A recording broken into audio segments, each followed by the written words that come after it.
Hello and welcome to Humanities 1, Cultural Patterns of Western Civilization. My name is Edward Geika and I'll be your online course instructor. So why are you here taking a course in the humanities? This is not an existential or rhetorical question per se. In fact, there may be many reasons why you are taking a course in the humanities. Everything from it fits my schedule or it fulfills my requirements to I simply can't live without studying the humanities.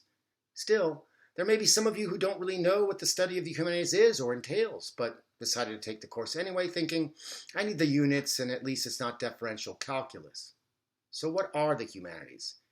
The study of the humanities, as the title implies, involves an exploration of what makes us uniquely human, what it is that distinguishes us from all other creatures and allowed for our ability to think reflexively, to create the concept of a common humanity, or to understand what it means to be humane in our treatment of others, or to fight for human rights in our social and political spheres. It is not so much an anthropological or historical approach as it is a cultural study attempting to understand the mindset, outlook, and spirit or main currents of the times as they are revealed through the arts, and as they have and continue to influence contemporary society and culture. In exploring these questions, we must go back to recognize the seeds of our contemporary culture, and through a study of the arts as both a mirror, reflecting our culture through the past, and a lamp that might shine a light on our attempts to understand what it really means to be human in the 21st century. We must go back to our earliest ancestors, our earliest civilizations, to recognize the seeds of our contemporary understanding or sense of what it means to be human.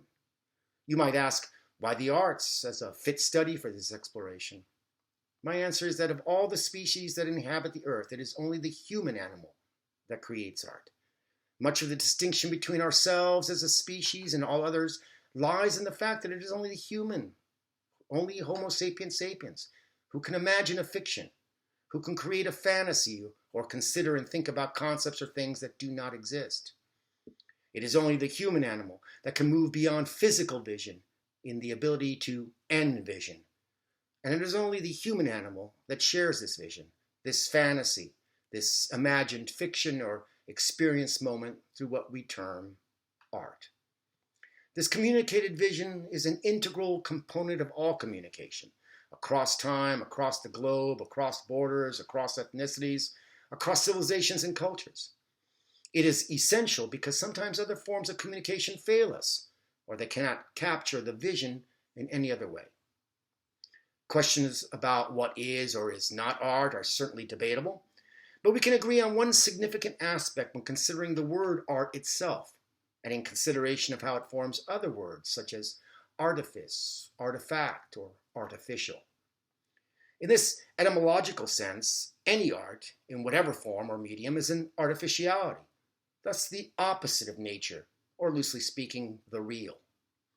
Art is the opposite of nature, and perhaps this suggests both the impetus to create art and may imply a number of purposes.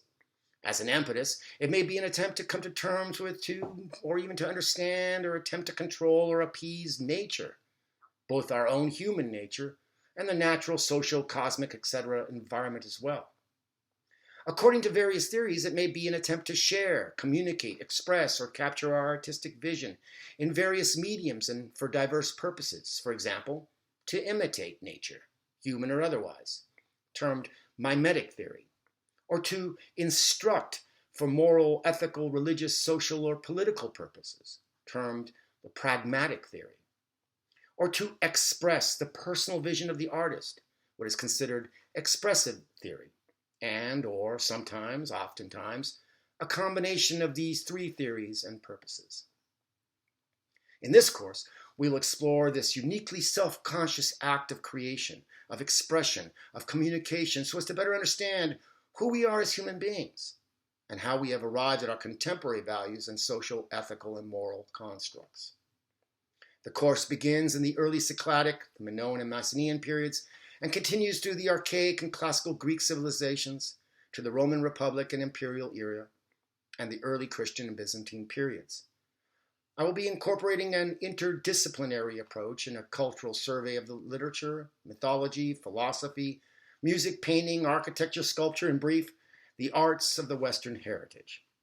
We will explore these arts in terms of the ideas and conditions that stimulated the artists and thinkers, and the contributions of their work as the foundation for the development of their respective cultures and our own contemporary culture.